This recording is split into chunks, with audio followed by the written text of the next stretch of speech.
For nearly 70 years, an elitist socialist cadre of Western European leaders enacted a master plan to enslave their entire population by seducing them with cradle-to-grave social services, while at the same time removing these people from all of the vestiges of their Christian heritage and centuries-long fought-for freedoms. In April of 2015, this report continues, and in a furtherance of this enslavement plan, the leftist socialist German Chancellor Angela Merkel unilaterally suspended the EU's 1990 protocol that forced refugees to seek asylum in the first European country in which they set foot, thus flooding Europe with tens of millions of radical Islamic immigrants who would wipe out this continent's Christian heritage and national borders forever, but whose shocking action saw the British peoples awakening from their decades-long slumber and mounting a last-ditch defense effort to save their nation and their freedoms. And this is now called the June 23, 2016 Brexit vote to remove the UK from the EU. Coinciding with this event in 2016 with the British people's awakening to the full and terrifying leftist socialist plot to enslave Europe and destroy all of its member nation borders, this report details that New York City real estate billionaire and now current President Donald Trump began sounding the clarion cry to the American people that what was happening in the European Union was being planned by these elitists for the United States as well, and whose quickly awakening peoples, seeing the true danger their nation was in, put him into power to protect them against this.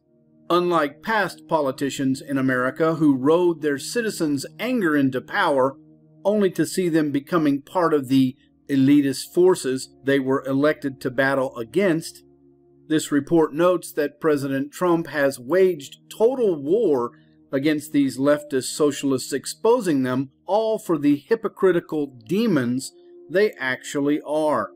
Two of which exposures occurred this past week to directly influence the German and Belgian elections, whose peoples were shocked when Trump-loyal media outlets in the United States and the EU reported how France was refusing to honor the policeman Arnaud Beltrame, who gave his own life to save hostages from ISIS terrorists, because it might offend the feelings of Muslims, while at the same time a tearful world watched in stunned silence when a Christian pastor Trump had single-handedly freed from captivity in Turkey fell to his knees in front of the most powerful man in the world in prayer to God, his president, and his nation, thus leaving it clear to understand why one Christian leader in America proclaimed about President Trump, quote, "I love him so much I can hardly explain it," unquote.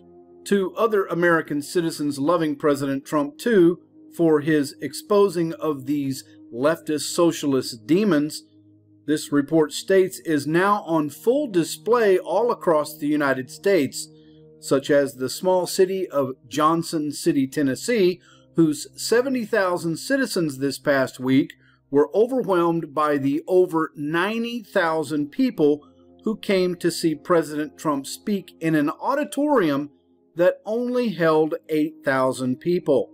As to why tens of millions of American people are flocking to President Trump, this report explains is due to their absolute terror of the leftist socialist demons he continues to expose, and whose satanic actions this past week alone include a Republican Party candidate running for office in Vermont being told by the Democrats that they are going to assault her for days as it's open season for Republican death.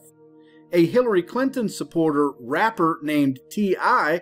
posting a demonic video portraying First Lady Melania Trump as a striptease actor in the White House. Hillary Clinton herself now proclaiming that her husband, the former President Bill Clinton, wasn't abusing his power when he forced a 22-year-old White House intern to perform dirty deeds upon him in the Oval Office.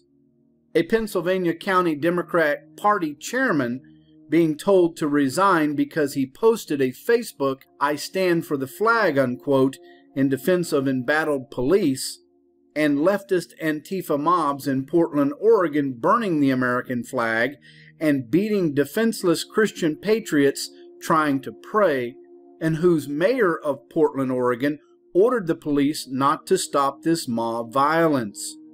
And last but not least, the newly installed San Francisco School Board president ordering that students are no longer allowed to say the Pledge of Allegiance and must now in its place recite passages from radical black authors and gay leaders. Most astonishing, ladies and gentlemen, though this report concludes, is that these leftist socialist demons being exposed by President Trump remains oblivious to the fact that their insanity is playing out on television screens in every corner of the European Union, terrifying these people as much as the American people are. A fact that's obviously too late, finally noticed by the New York Times, who, in a rare timeout from their hourly "Destroy President Trump at All Costs" campaign, posted an article 3 days ago titled "Democrats Are Blowing It Again," whose opening words of lament and sadness state, Michael Kelly, the legendary journalist who died covering the invasion of Iraq in 2003, once wrote that the animating impulse of modern liberalism was to marginalize itself and then enjoy its own company, and to make itself as unattractive to as many people as possible. If it were a person, he added, it would pierce its tongue. I thought of that line while reading a tweet from Nate Kahn, the Times polling guru, taking everything together, and on balance, it's been a good 10 days of state CD polling for the GOP in a lot of important battleground states. The CD refers to congressional districts where Republicans now have at least a fighting chance of holding on to a majority despite the widely anticipated blue wave. Even better are Republican chances of holding the Senate. On September 30th, Real Clear Politics gave the GOP a lock on 47 seats with 9 toss-ups.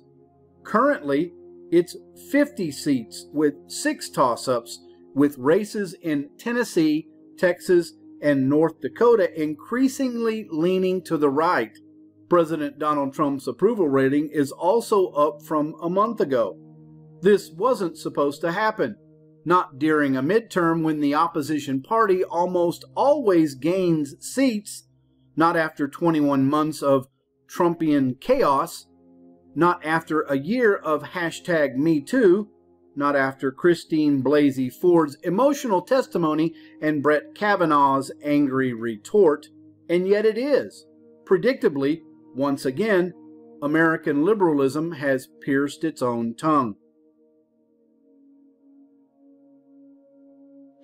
In the 1990s, she stood by her husband Bill Clinton as he denied allegations of sexual harassment and assault. What role, if any, did you play in criticizing the character of the women who have accused Bill of sexual misconduct? None. No role? No role. I take responsibility for my life and my actions. She also stood by his side as he was impeached after lying about his affair with a White House intern.